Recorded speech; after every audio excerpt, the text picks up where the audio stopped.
की तरफ से इस पर बड़ा मुस्बत रद्द अमल जाहिर किया गया है। आप क्या समझते हैं कि कितनी मुश्किलात पैदा हो सकती हैं इस रिपोर्ट के मंजर आम पर आने के बाद? देखिए, ये तो ओवरसाइट की कमी है। वहाँ इंस्टीट्यूशंस की शायद कमजोरी है कि इतना सेंसिटिव मटेरियल ऐसे लोगों को हाथ लगा जिन्होंने इसको वेबसाइट में बेच दिया और वो अब उसको पब्लिसाइज कर रहे हैं और उसमें अपनी वो बिजनेस कर रहे हैं। बहरहाल रिपोर्ट को अगर गौर से देखा जाए तो बाज इसके जो मवाक़िफ़ हैं वो निहायत कमज़ोर बुनियादों पर हैं, जैसे कि प्रेसिडेंट करज़ई के खिलाफ साजिश करना। अब कोई ये बताए कि प्रेसिडेंट करज़ई के खिलाफ साजिश करके पाकिस्तान को हासिल क्या होगा, पाकिस्तान की रियासत को, पाकिस्तान के अवाम को क्या फ़ायदा होगा और कौन सा मकसद सर होगा और कौन सी ऐसी बात है जो अगर करज़ई साहब न होते तो फिर ज़्यादा बेहतर तरीके से काम चलता। तो ये ऐसी बातें हैं जिनकी बिना पे रिपोर्ट की अफादियत जो है वो कम हो जाती है। लेकिन उसमें उसके तीन बड़े पोटेंशली बड़े मुहलिक असरात होंगे। पहली बात, अफगानिस्तान में जो लोग पाकिस्तान के मुखालिफ रहे हैं उनको एक फ्यूल मिल जाएगा, एक मटीरियल मिल जाएगा और वो पाकिस्तान के खिलाफ अपनी जो उनका प्रोपेगेंडा है और उनकी जो कैंपेन है उसमें शिद्दत आएगी और ये चीज़ अफगानिस्तान के अवाम तक सरायत कर जाएगी कि पाकिस्तान एक स्टेबल अफगानिस्तान नहीं चाहता, वो यहाँ पे अपना पपेट कायम करना चाहता है वगैरह वगैरह। इन चीज़ों को तक़वियत मिलेगी, यानी पीपल टू पीपल रिलेशन जो है उनमें कमी आएगी। दूसरी बात, अमेरिका में कांग्रेस में इसकी पजीराई होगी, मीडिया थिंक टैंक्स में इसकी पजीराई होगी और वहाँ पर भी जो एंटी पाकिस्तान लॉबी है वो उसको अपने मकासद के लिए इस मटीरियल को वो इस्तेमाल करेंगे और वहाँ पे पाकिस्तान की सपोर्ट कम हो जाएगी, फंडिंग के मसाइल पैदा होंगे, क्रेडिबिलिटी का मसला पैदा होगा और पाकिस्तान का रोल अफगानिस्तान की फ्यूचर के हवाले से उस पर जो है वो सवाल उठेंगे। तीसरी बात ये होगी कि पाकिस्तान जो किरदार अदा करना चाहता है या चाहेगा मुस्तकबिल में अफगानिस्तान में अमन के हवाले से और रिकन्सिलिएशन के हवाले से, उस पर सवाल उठेंगे और पाकिस्तान की पोजीशन जो है मुतनाज़ा बन जाएगी।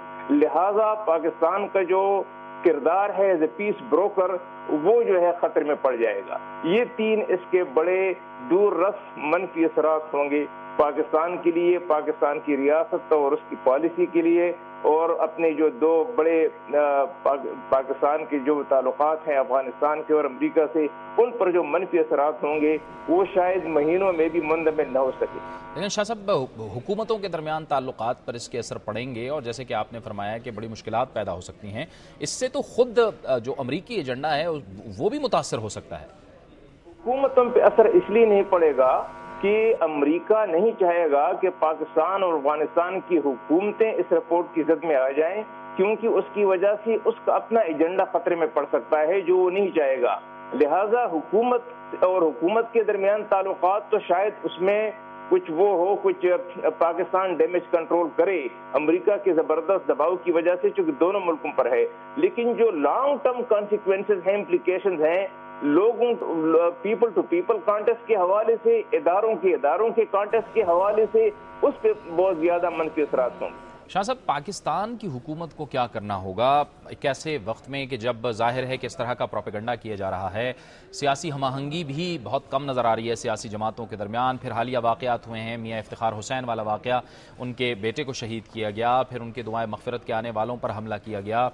ऐसे वक्त में क्या करना होगा? और दूसरा, आप ज़रा ये भी फरमाइएगा कि ये जो रिपोर्ट है इसकी जो बुनियाद है वो अफ़गान नेशनल इंटेलिजेंस की डायरेक्टरेट है, ये कितना ऑथेंटिक सोर्स है? देखिए, पाकिस्तान के पास यही ऑप्शन है। पहली बात में यह है कि यहाँ पे जो लीडरशिप है उसकी कमी है, फिर पावर सेंटर्स ज्यादा हैं, एक नहीं है, और फिर पॉलिसी में इब्हाम पाया जाता है। तो पॉलिसी से इब्हाम को खत्म करना होगा।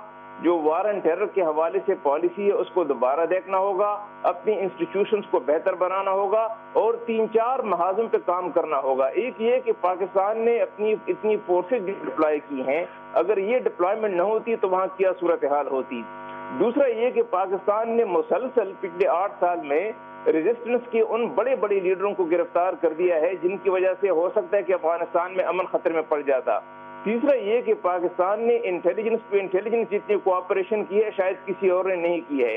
तो ये बातें पाकिस्तान को स्ट्रेस करना होंगी और पाकिस्तान को अपने जो मौक़िफ़ है उसका एक रोबस्ट डिफेंस करना होगा और रिपोर्ट में जो खामियां हैं, जो कमजोरियां हैं, उनको स्पॉटलाइट करना होगा कि ये जो बेसिस है इसकी रिपोर्ट की, ये नेशनल इंटेलिजेंस डायरेक्टरेट अफगानिस्तान की जो है वो तो उसका पुराना जो रिकॉर्ड है वो सारा पाकिस्तान के खिलाफ है। लिहाजा अगर उसको आप सोर्स करार दें तो फिर आपकी एविडेंस जो है वो बिल्कुल क्वेश्चनेबल हो जाती है, क्योंकि जो सोर्स खुद जो है वो डाउटफुल हो, सस्पिशियस हो और पाकिस्तान के खिलाफ हो, तो उसकी बुनियाद पे कैसे आप एक कॉन्सेप्ट फार्मुलेट कर सकते हैं? ये पाकिस्तान का डिफेंस होगा। शाह साहब, एक आखिरी सवाल कि हम भी ये कहते हैं कि अफगानिस्तान से असला आ रहा है, लोग वहाँ से आ रहे हैं और जाहिर है कि वहाँ पर हॉस्टाइल एजेंसीज भी पाकिस्तान के खिलाफ कार्रवाइयाँ कर रही हैं। हम क्यों इन चीज़ों को आलमी सतह पर नहीं उठाते? वजह क्या है?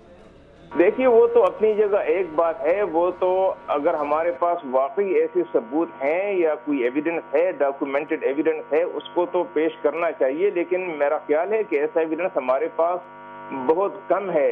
लेकिन पाकिस्तान ने जो किरदार अदा किया है 9 साल में, उसको तो उजागर करना चाहिए, उसको तो हाईलाइट करना चाहिए। और पाकिस्तान ने जो इस हवाले से ट्राइबल एरिया में जो कैंपेन, जो ऑपरेशन किए हैं, जिसकी वजह से हजारों सिविलियन मारे गए हैं और सैकड़ों फौजी मारे गए हैं, उसको भी हाईलाइट करना है ताकि दुनिया को बताया जा सके कि इस कॉन्फ्लिक्ट की वजह से पाकिस्तान खुद जो है वो डिस्टेबलाइज हो गया है। तो डिफेंस हमारे पास काफी है। अगर एक ब्रिलियंट डिप्लोमेसी हो, कोई हार्ड वर्क हो, फोकस हो और उसकी कोई लीडरशिप हो, कोई उस पॉलिसी को ओन करे, तो पाकिस्तान अब भी उस पोजीशन में है कि नुकसान को कम करे। नुकसान बहरहाल होना है।